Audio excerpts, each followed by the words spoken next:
Olá, eu sou o Diogo Horta. Estamos começando mais um episódio do podcast Amanhãs, o futuro das artes da cena. Uma iniciativa da Polo BH, com apoio cultural do Sesc Minas, que visa promover uma reflexão leve e descontraída sobre as tendências e perspectivas para a cena teatral no pós-pandemia. Aproveita para seguir esse podcast e vamos lá conversar hoje sobre iluminação e trilha sonora. Os nossos convidados de hoje são a iluminadora, metade baiana, metade mineira, que eu tive o prazer de conviver há alguns anos aqui em BH. Milena Pitombo, é um prazer receber você aqui. Eu peço que você se apresente aqui para os nossos ouvintes. Prazer enorme estar aqui, te reencontrar, Eu sou Milena Pitombo, como o Diego falou, baiana, mineira, mexicana também, porque eu morei muitos anos depois no México. Isso fala também um pouco da minha trajetória, né? Comecei a trabalhar com iluminação em Belo Horizonte. Tive a grande felicidade de ter uma grande escola que foi uma montagem com Thelma Fernandes iluminando. Imagina, eu começando a ter a experiência de ver Thelma Fernandes iluminando e criando. E era para o espetáculo Quando Você Não Está no Céu. E a partir daí, né, eu estava ao lado também de grandes feras aí da iluminação, Marina Artusi, Rodrigo Marçal, Bruno Ceresoli, Gil Vicente, uma galera assim maravilhosa. E aí foi o início de uma grande escola que eu fui depois em Belo Horizonte, trabalhando com vários grupos, armar truques, uma companhia, criei luz, né, para o espetáculo solo de Júlia Branco, fui para o México, lá também trabalhei muito com iluminação, também atuando, né, eu como atriz também, sempre nessas, né, duas posições da vida, entre criar luz e interpretar. E voltei para Salvador, né, em 2018. Desde então, tenho trabalhado muito com grupos aqui da cidade, muito grupos, né, na questão de teatro preto aqui em Salvador. E essa sou eu. Ótimo, Milena, muito bom. E também recebemos aqui, né, o compositor e músico Barulhista. A gente estava brincando aqui que eu conheci Barulhista quando ele ainda tinha outro nome. É muito bom ter você com a gente também, Barulhista. Também queria te pedir, né, para você se apresentar aqui para os nossos ouvintes. Oi, oi, eu sou Barulhista, feliz de estar aqui com esse nome. E eu sou músico de teatro agora, eu já não sei mais se eu sou só músico, porque desde 2008 eu entrei para esse mundo, fui picado pelo bicho do teatro, e toda vez que penso música, eu penso em cena. E vendo uma família musical e muito permissiva no sentido sonoro, nunca me foi negado bater panela. E desde então trabalho com som em cena. Estou feliz de estar aqui. Ótimo, muito obrigado. É uma alegria enorme para a gente também receber vocês dois aqui, para dividir esse papo, né, tão importante.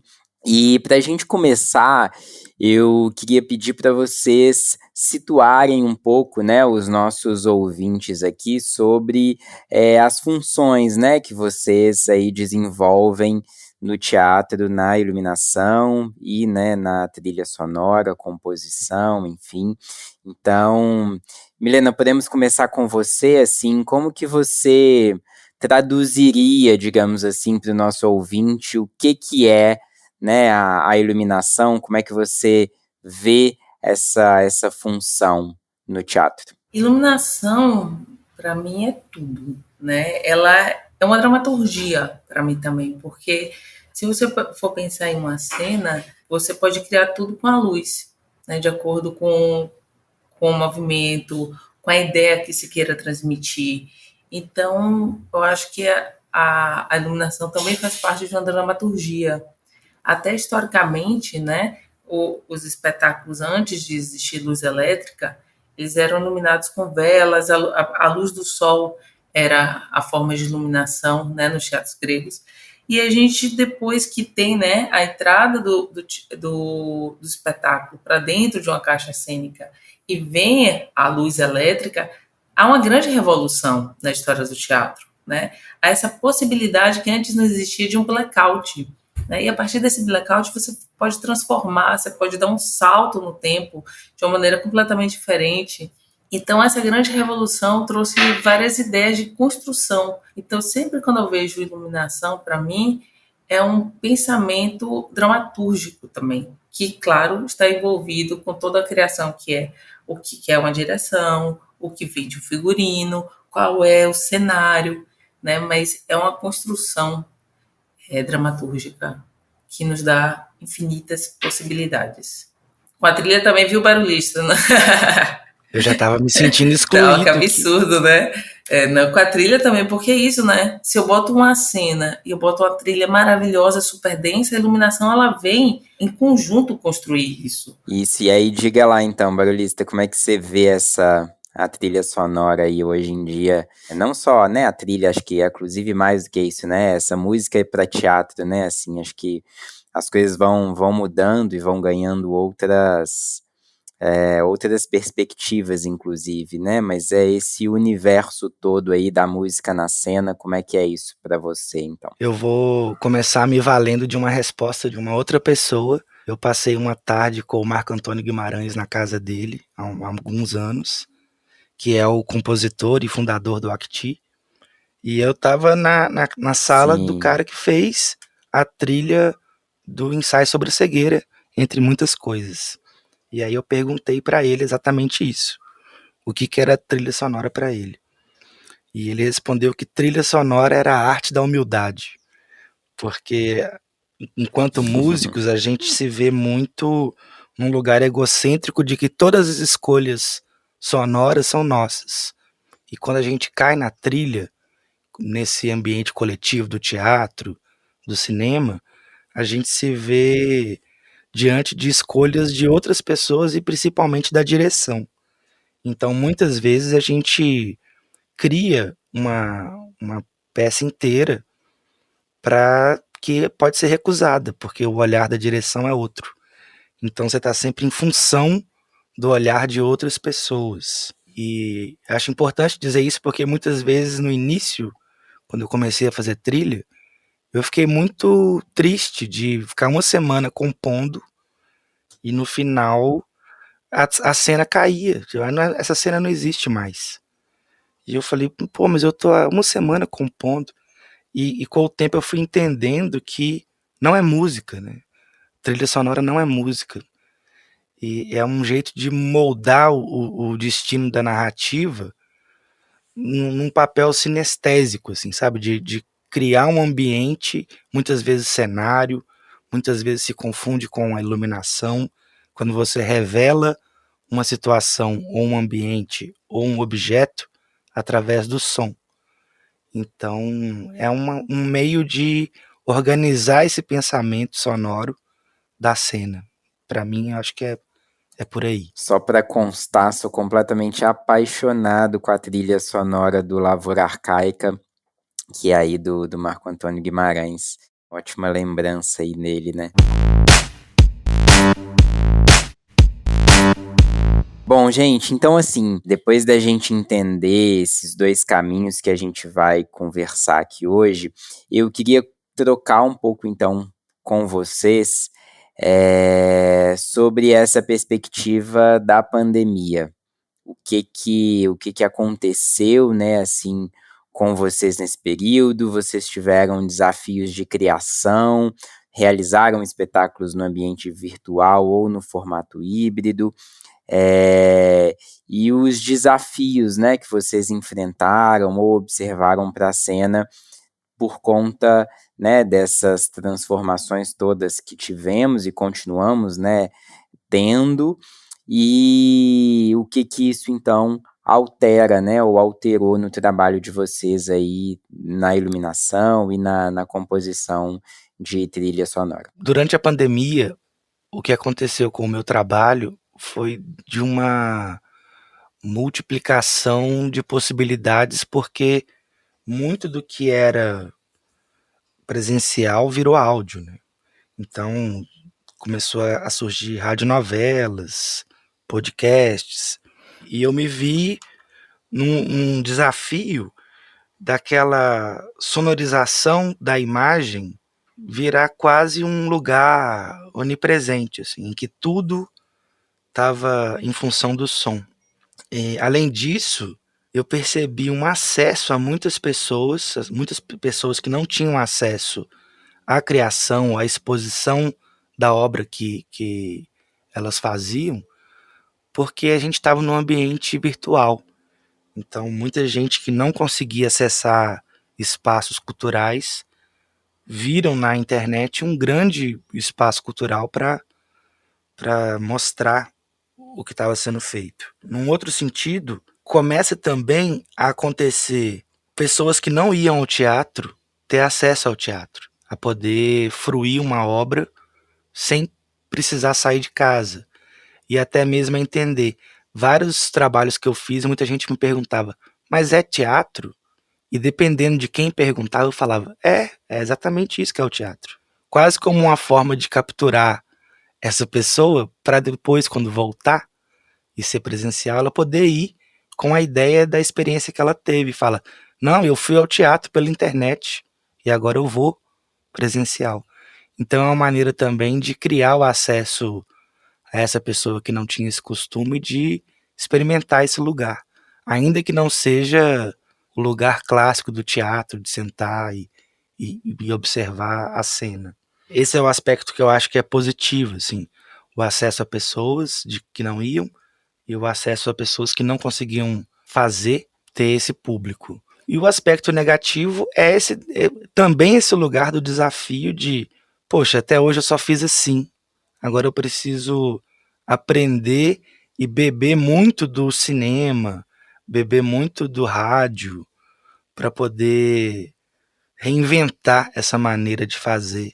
Né? Uma conversa há pouco tempo que eu tive com uma diretora que ela falou, acho que quando voltar, eu não sei se eu vou saber fazer mais, porque tenho feito tanto assim, desse jeito, que agora eu não sei como é que eu vou fazer de novo. E penso que isso vai modificar bastante quando a gente puder voltar ao presencial total, do pensamento sonoro em si, porque parece que foi declarado um pensamento da música e do som que ampliou a visão dos produtores da importância do som nisso, né? Eu ouvindo você, fiquei pensando, será que a gente vai querer voltar a fazer igual? Né? Porque uma porta que abrimos, acho que não dá para fechar mais não. É fantástico esse mundo que a gente entrou, né?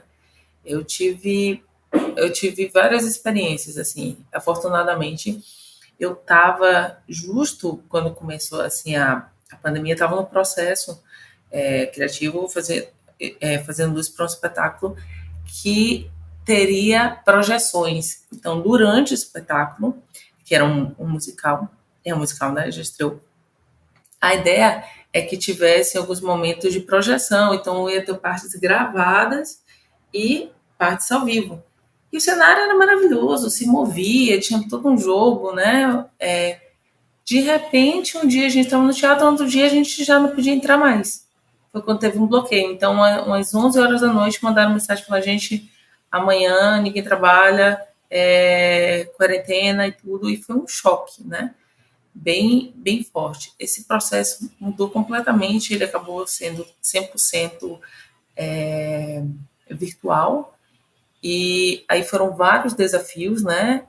Porque quando a gente leva a iluminação para um outro olho, que é o olho da câmera, muitas coisas mudam em relação ao equipamento, temperatura de cor, às vezes os refletores do teatro, eles são refletores luz quente, então a gente tem que ter mais luz fria para equilibrar esse olho da câmera, senão fica tudo amarelado.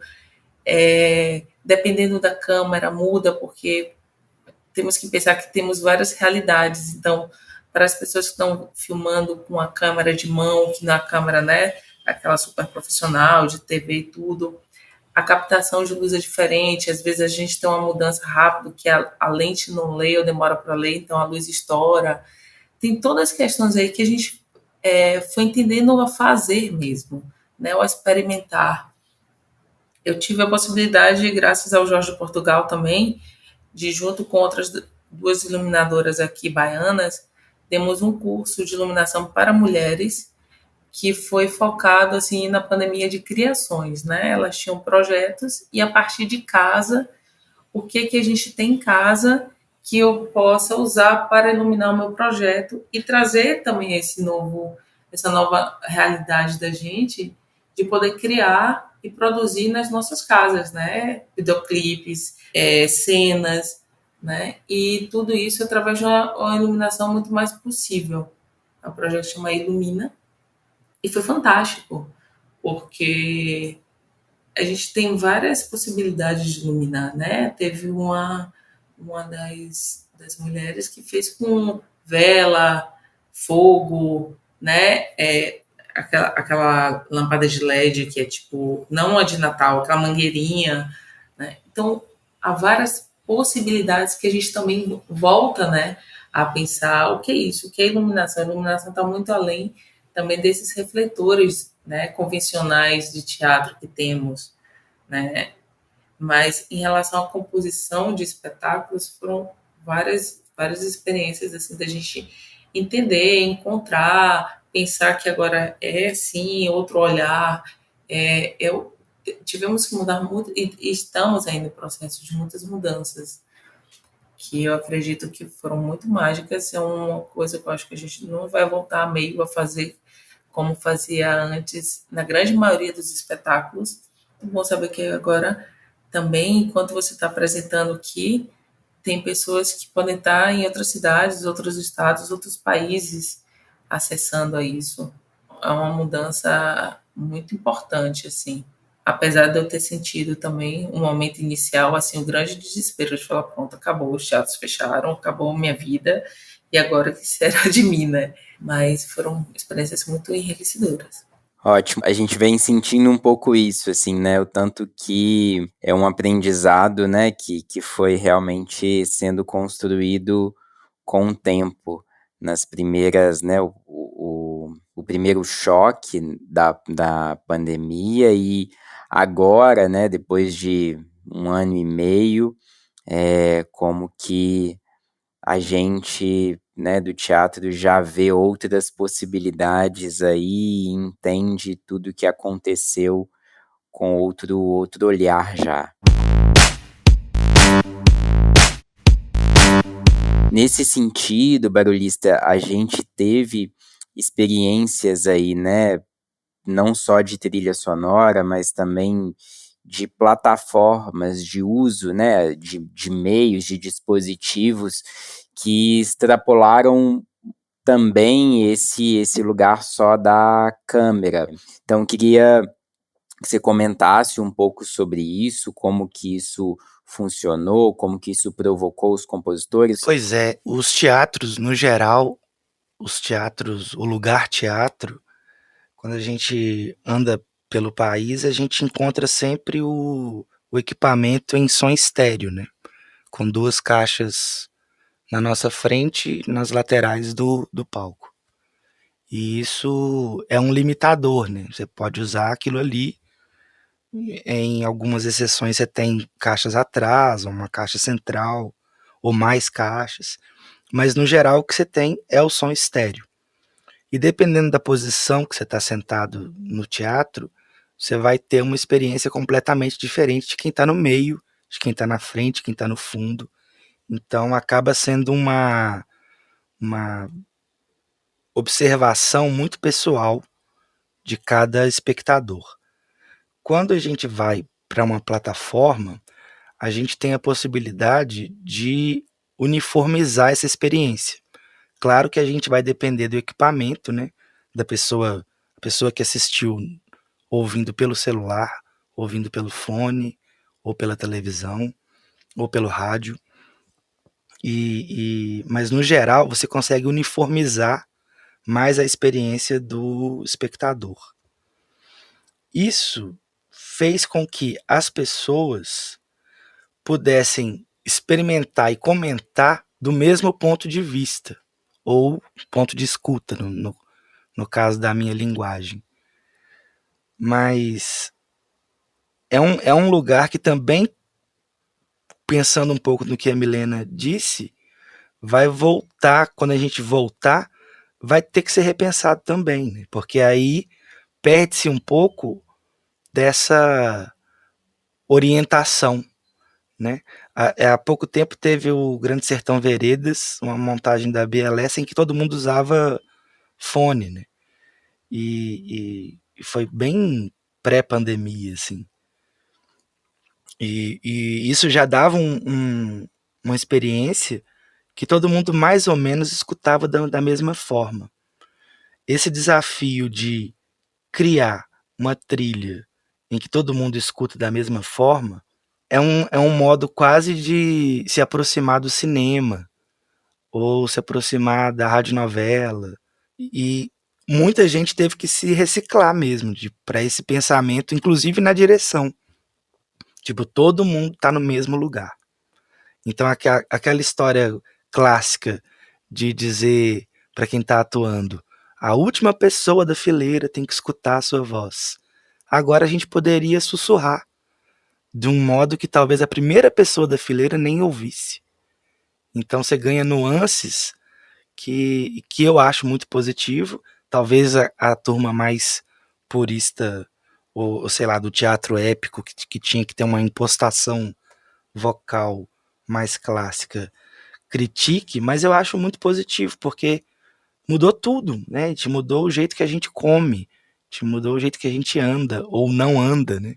Só anda dentro de casa. E ao mesmo tempo aproxima do ouvinte, porque muita coisa sendo feita dentro de casa, você tinha ali, durante a cena, no ao vivo, um avião passando. E no teatro existe esse lugar limpo, né? De não deixar que as ações sonoras de fora da caixa entrem no palco. E aí a gente tinha o vizinho, o carro, e isso criou uma identificação com quem estava assistindo. Se o cachorro late durante a cena e isso não foi pensado, acontece porque o cachorro do vizinho latiu enquanto quem estava atuando estava filmando. Na casa do espectador, o cachorro também late, o avião também passa.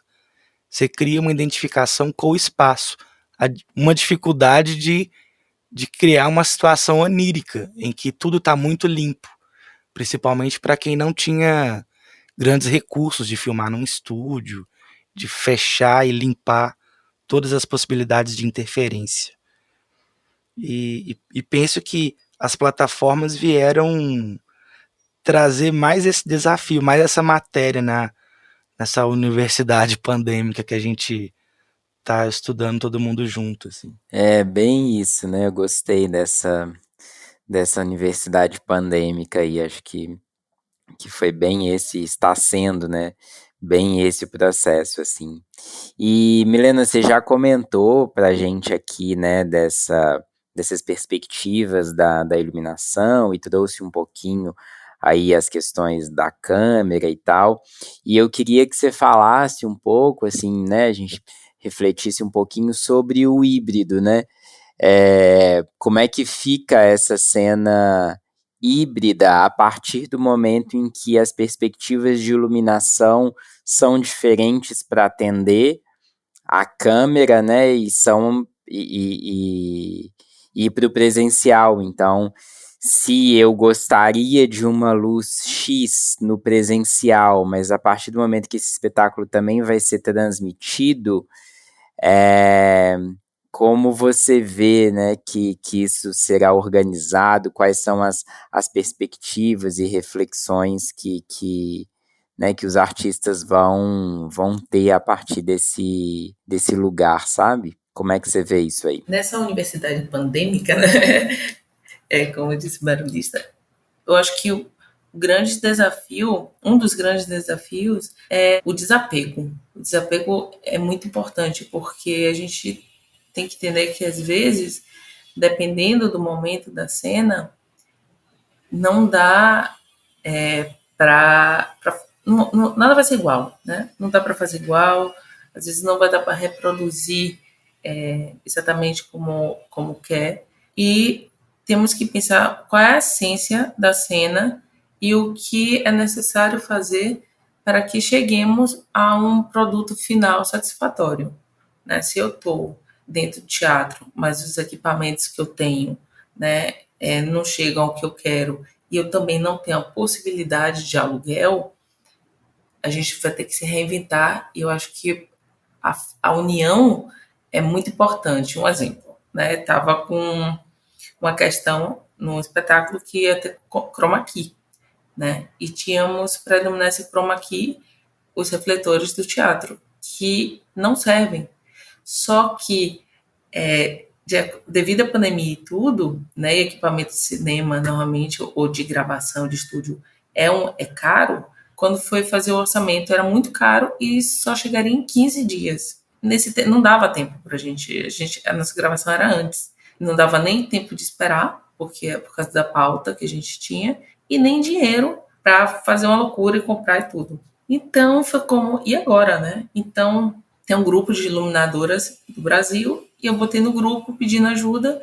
Uma iluminadora do Rio, que é Brisa, me mandou uma mensagem: por que você precisa? Eu falei: pô, eu tô com essa questão que ela falou, vê essa opção, e fomos juntas, né? Assim, e ao final ela falou: nega, plano B, pega lençol e bota. Eu falei: plano B nada, plano A. É agora, sabe? Não tem tempo nem de ver se o filtro vai dar certo. Então, são esses momentos que eu acho que essa construção coletiva, esse apoio, eles são muito enriquecedores, porque eu trabalho com tantos espetáculos sem recursos, como outros com mais recursos, dentro de um teatro com vários refletores, com poucos refletores, né? Então, isso muda a cada segundo, né? E, na verdade, eu amo isso, né? Cada segundo você tem que ir se reinventando de acordo com o que você tem, com o que você pode criar, né? Com o que pode dar aquele ambiente, que às vezes é isso, eu voltar e falar: olha, aqui só precisa de uma lâmpada normal de casa, um abajur, né? Não, aqui é uma vela, não, dá para entrar, o sol está entrando aqui e é suficiente, bota só um rebatedor, né? Então, é tão cada cena, cada momento, que é isso, abrir o olhar, desapegar e estar preparada para entender, respirar esse cada momento e buscar a melhor saída. Muito bom. E aí eu queria, então, a gente está caminhando para o final, assim, eu queria unir duas perspectivas aqui, que primeiro é perguntar para vocês, né, embora vocês já tenham falado um pouco, o que vocês acham que a gente vai ter no futuro, assim, dentro né, do trabalho que vocês fazem, para onde aponta, como é que vocês veem que a cena pode se comportar daqui para frente, e também que vocês trouxessem um pouco essa reflexão aí da tecnologia, né? As duas áreas que vocês atuam, elas estão muito conectadas com isso, né? Com novos refletores, novos formatos, é LED ou é a placa de áudio X ou Y, e isso vai mudando. Outro dia eu descobri que a gente tinha uma diferença de microfone analógico para microfone digital, que a gente já está, né, num avanço com microfone digital. Eu nunca tinha ouvido falar nisso, enfim. E as duas áreas que vocês atuam, elas acabam que elas estão, né, bem mais conectadas com outras áreas, digamos assim, nessa perspectiva de evolução tecnológica. Então, queria, né, que vocês comentassem esses dois pontos: para onde estamos indo, para onde vocês acham que a gente aponta, e também essa questão desse aprimoramento, desse acompanhamento de tendências aí tecnológicas para o trabalho de vocês, se vocês acham que realmente, né, precisa, faz sentido, e como vocês lidam aí com necessidade, se é que ela existe, de atualização frequente aí das novidades tecnológicas aí na luz e no som. Eu acredito que vamos começar a aproveitar muitas coisas dessa tecnologia para fazer vários formatos de teatro, né? Tem grande debate agora. É teatro digital, é meio cinema, né? Estamos buscando muitos nomes também nesse momento, mas eu acho que vai chegar um momento que vai ser isso. Há várias formas de fazer teatro, né, que encontramos. E até agora há festivais, né?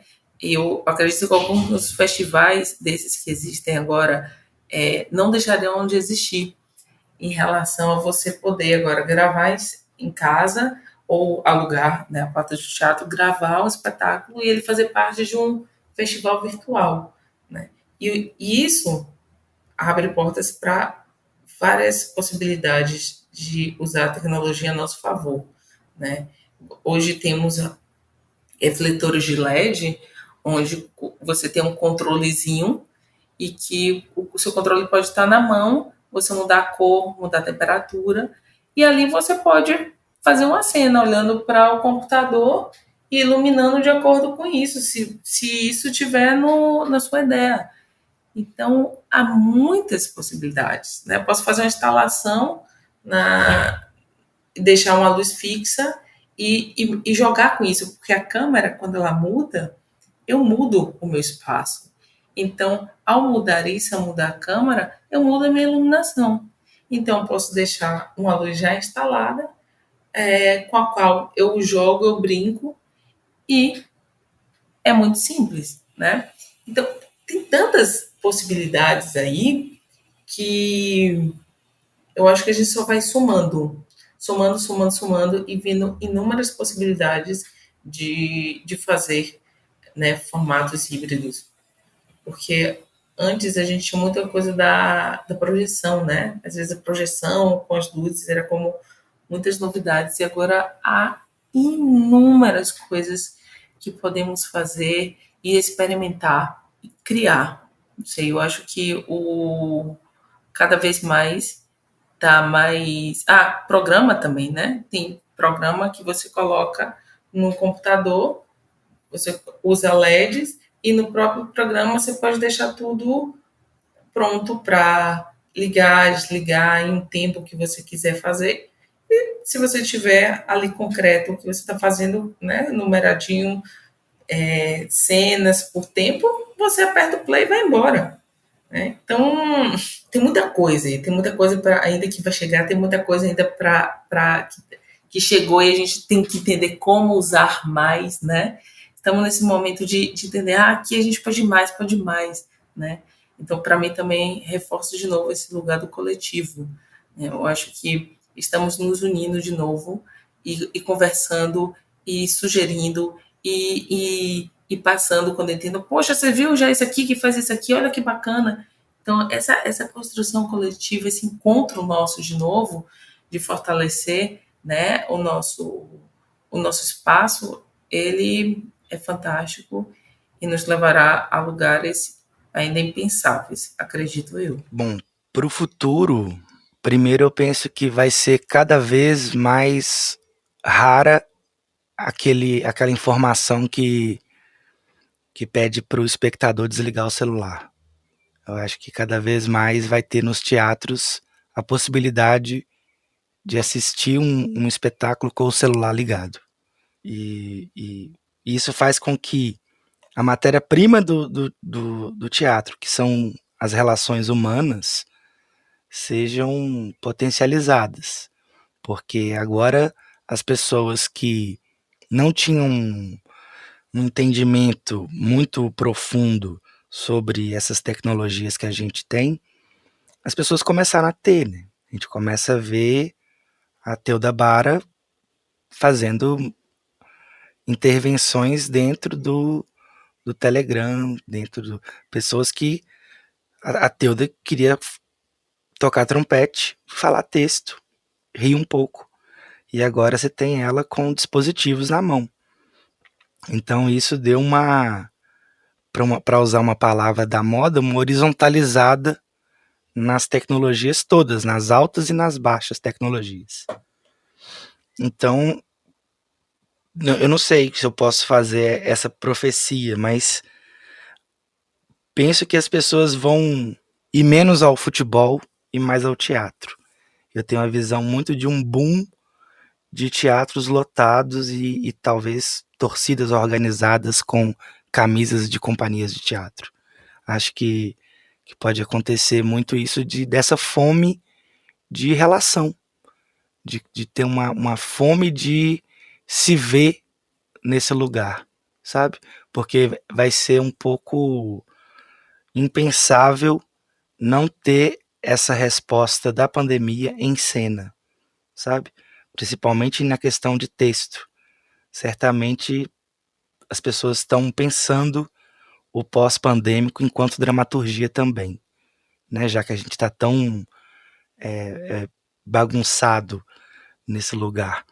E eu acho que é isso, é a fome de tecnologia, a fome de relação humana e de conversas a respeito, a ponto de você sair do espetáculo e ele continuar na sua tela. Que as deusas te ouçam, viu, barulhista? Porque eu acredito também que esse novo lugar que chegamos no teatro alcançou um público que ainda não tinha alcançado, né? Porque a gente ir ao teatro para as pessoas é como uma coisa um pouco improvável, né? Tipo, ir ao teatro, então as pessoas acham tão caro às vezes, mas não acha caro o jogo de futebol, né? Que você gasta às vezes muito mais. E acredito que vários espetáculos gravados que chegaram a várias casas que não chegavam antes abriram portas que realmente vê uma mudança aí, viu? É porque eu fico pensando que a gente descobriu um jeito de fazer. Sim. E as pessoas descobriram um jeito de ver, né? Uhum. Tipo, então é isso que é o teatro. Então é bacana, assim, né? Eu achava que era chato. Exato. Não é só pra rir. Teve uma pessoa que comentou isso num espetáculo e falou: nossa, eu saí muito triste. Eu achava que eu só podia sair rindo. Ótimo essa universidade toda, então, né? E eu fico muito, muito feliz também, viu, Barulhista, com essa profecia aí, também torcendo para que ela se concretize. Eu já falei isso mais de uma vez, assim, que eu achava que nesse retorno a gente teria uma procura alta para o teatro de novo, para a experiência presencial de alguma forma, né? De novo alta, mas concordo muito que ela, na verdade, pode ser uma procura geral, né? Pelas experiências virtuais, pelas experiências presenciais, pela experiência, pelo encontro, né? No final das contas. Bom, gente, chegamos aqui ao nosso final já, né? Precisamos encerrar. Mais uma vez quero agradecer vocês, né? Pela presença, pela conversa, pelo papo. E queria então passar a bola para vocês uma última vez, para vocês se despedirem, deixarem aí, se vocês quiserem, seus contatos, seus arrobas, enfim, dar sua última contribuição, sua última fala aí para a gente encerrar. Muito obrigado pelo convite. Eu fiquei muito feliz. Eu gosto sempre de conversar sobre teatro e sobre fazer artístico no geral. Acho muito importante ouvir profissionais de outras linguagens. Fiquei feliz de conhecer Milena. Espero que a gente trabalhe junto, porque nessa conversa curta que a gente teve aqui, eu percebo um debruçar seu sobre a cena e acho que é com esse tipo de gente que é gostoso de trabalhar, né? De fazer coisas. E queria dizer também que o meu arroba é barulhista e eu tô sempre aberto para poder trocar, porque eu acho que a gente só consegue as coisas assim mesmo, trocando. Eu geralmente converso muito com quem está começando, porque é um lugar muito novo e eu também, apesar de estar há mais tempo, me sinto sempre começando quando encontro alguém que está começando, porque me vejo nessa pessoa. E, e é isso, muito obrigado, feliz de conversar sobre isso e que a gente possa se encontrar em breve e talvez falar dessa conversa com saudade e com uma cerveja gelada. E uma cachaçinha. Obrigada, é um prazer enorme estar aqui, conhecer Barulhista. Tomara que a gente trabalhe sim, vai ser um prazer enorme. Acho que isso também é bom, né? Agora podemos pensar em trabalhos muito mais possíveis sem eu ter que ir aí, você vir aqui. Há umas novas maneiras de construções que há encontros e reencontros muito maravilhosos. Isso me anima muito. E isso, agradecer muito. Estou muito feliz de poder conversar, trocar uma ideia, falar sobre criações, ouvir sobre trilha sonora. Eu acho um mundo fantástico. Eu sempre falo que é um mundo fantástico, que eu gostaria de conhecer mais, porque eu acho que quanto mais a gente conhece o outro, né, o trabalho de toda a equipe de produção de espetáculo, a gente pode aperfeiçoar ainda mais o nosso trabalho, porque nosso trabalho é coletivo, né? É extremamente coletivo. E isso, obrigada. Meu arroba é Milena Pitombo. Quem puder seguir também lá o Ilumina, eu acho que é bem interessante. E isso. Obrigada, axé. Sigamos. E você, ouvinte, espero que vocês também tenham gostado. Obrigado pela presença. Lembrando que esse projeto é viabilizado com recursos da Lei Federal de Incentivo à Cultura, patrocínio do Instituto Unimed BH e realização da Secretaria Especial da Cultura, Ministério do Turismo e Governo Federal. Siga esse podcast e fique ligado nos próximos episódios da série e acompanhe também a @polobh e o @sesc.palladium nas redes sociais. Eu fico por aqui e encontro vocês no próximo episódio. Até lá!